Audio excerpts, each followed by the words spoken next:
بسم اللہ الرحمن الرحیم الحمد للہ رب العالمین والصلاة والسلام علی سید الانبیاء والمرسلین اما بعد۔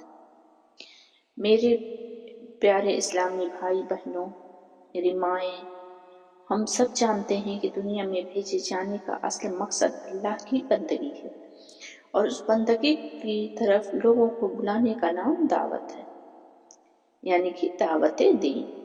رسول کریم صلی اللہ علیہ وسلم اور تمام انبیاء سب سے بڑی محنت یہی تھی کہ اللہ کی مخلوق کو اللہ سے جوڑا جائے، ان کے دلوں میں ایمان کی روشنی بسائی جائے۔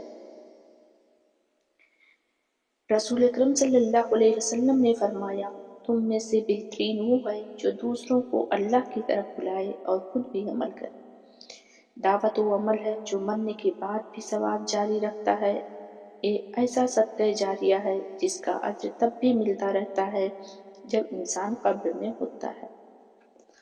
دعوت دین کا مطلب صرف لمبے بیان کرنا نہیں، بلکہ نیکی کی طرف بلانا، برائی سے روکنا، اچھے اخلاق دکھانا، محبت اور حکمت سے سمجھانا، اپنے عمل سے لوگوں کو دین کی طرف بلانا۔ دعوت کردار سے شروع ہوتی ہے اور زبان پر مکمل ہوتی ہے۔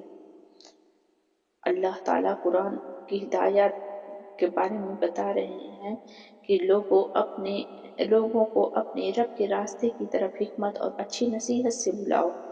سورہ نحل کی 125 نمبر آیت ہے، یعنی نرمی، اخلاق، برداشت اور سمجھداری کے ساتھ دعوت دین، سختی اور غصہ نہیں۔ نبی کریم صلی اللہ علیہ وسلم کا انداز دعوت کیسا تھا؟ نبی کریم صلی اللہ علیہ وسلم نے سب سے پہلے اپنے گھر والوں کو دعوت دی، پھر دوست، پھر پڑوسی، پھر شہر، پھر دشمنوں کو بھی معاف کر کے دین کی طرف بلایا۔ ہجرت کے بعد مدینہ میں معاشرے کو بدل کر دکھایا۔ ان کی دعوت کا اثر یہ تھا کہ دل بدلتے گئے، معاشرے سنورتے گئے۔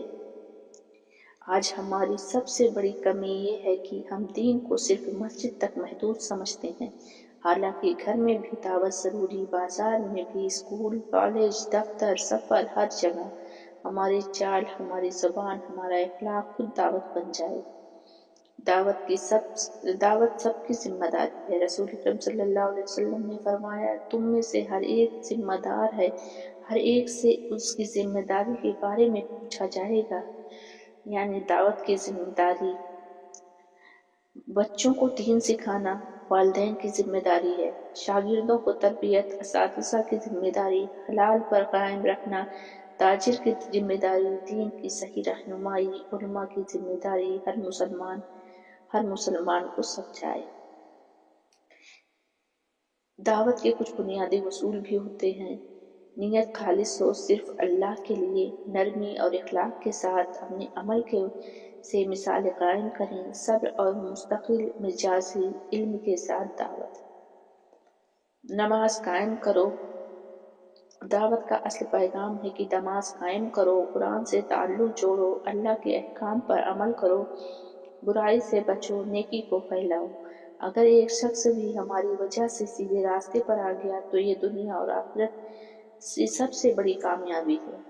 اللہ تعالیٰ ہمیں دین کی سمجھ عطا فرمائے، دعوت دین کی توفیق دے، ہمارے گھروں کو ایمان اور ہدایت کا گہوارہ بنائے۔